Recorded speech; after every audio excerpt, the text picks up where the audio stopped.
So I'm going to go ahead and take a look at this, even though this was not one that I set up and did the analysis on, but since I've been working with you and I feel like I know him pretty good, I'm going to go ahead and do the feedback. So all of this looking quite nice, really nice threadle here. So as we kind of had recently been talking about, it's really important on those threadles that you're not pulling the dog off of the line. And as you can see here, you get a really nice line. So you're using that shoulder rotation, that outside arm and that verbal to get him to the correct side, but you can see he's skimming by as nice to this wing as you possibly can get. So that part was great. Do make sure you're nice and timely with your threadle verbal. I do recall listening to this the first time thinking that you were a little bit late on the threadle cue. Since I didn't know the course, it was actually very interesting the first time because I was truly watching raw handling as the dog might with no idea of exactly what the course was and where you were going. So a nice front cross on that. I know you mentioned having some trouble getting the setup for the broad jump aligned, but the backside looked good and it looks like you have a nice line to the broad. It didn't look like you had any issues, although I could see where you would. All right, now on the backside, if you could have trusted that backside a little bit more, I think I would have liked to have seen that blind cross a smidge sooner. So right here, you can see that he's going ahead and crossing. You take that extra step on your left side. If my dog were to take off for this jump on my left side, that's where I would expect them to land. So more of a push out that direction. So you can see basically he should be getting ready to take off and you haven't done the blind yet. Now you're switching.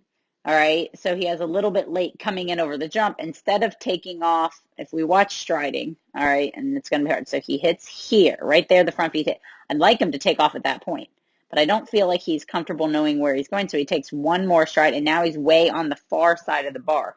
So you really got an added stride there that I would have preferred him leave out.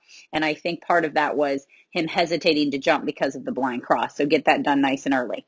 Now, I know you felt that you didn't make the blind cross downstream because of the send to the backside here. I thought it was a pretty good send to the backside. I didn't feel like you waited too much. I felt like you waited a realistic amount. Yeah, maybe you could have pushed off earlier, but sometimes it's hard when we then rerun things because we have more confidence. So we have to ask ourselves, well, okay, is a rerun going to be as realistic as that first time through? So I think coming down here and getting trapped on this and having to rear cross is a very realistic challenge.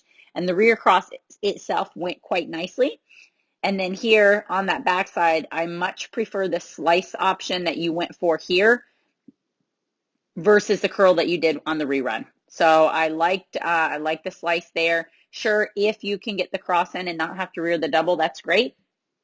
But as we go into your rerun here, and we see that you do make that cross, was it because you now had an increased amount of confidence? Now watch on this one, you can see you pull them off the line a lot more and you basically have a redirect, but look how far off the path you are. So you're running, okay, let's go back. You're kind of running more at an angle this way. All right, and I'm sure part of that is because you feel like the more this way you come, the more he will come with you, which he did, but almost too much because now you're way over there by the red tunnel. So remember that kind of, I tell people, really small gap, 2 feet, 3 foot gap to try to bring him through. Because you gave such that big distance, he came towards you and then had to redirect. So definitely not as nice on this rep as you had on the one before, but you were just pulling off to the left a lot more than you needed to as well. So trust you're in and really try to push on the line and set that line nice and tight.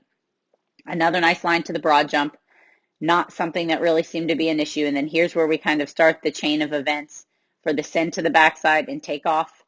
All right, so you can see, I mean, yes, you did leave earlier, right? But, you know, you still are there when he's at that point and jumping and taking off.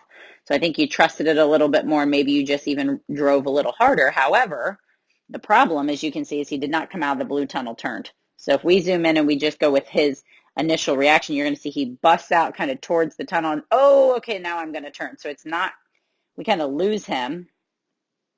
All right, so if we go back, we kind of lose him. So up all the way up to this point, we can tell he's going straight because we kind of lose him visually. If he was coming out turning, we would have already seen him. And then down here, oh, okay, we're coming through. So I think part of what gave him, or excuse me, part of what gave you the time to get that cross in was him going wide out of the blue tunnel. So, okay, maybe you gained something by doing the blind, but did you lose it on the turn from the blue to the jump? So really in comparing these, you would have to go all the way back to the entry of the blue tunnel and take the exit of the blue tunnel into account as well. So really good work on this, really minor stuff. The biggest thing is just not pulling off his line on that threadle, and then contemplating what motion he sees going into that blue tunnel and how that affects the outcome.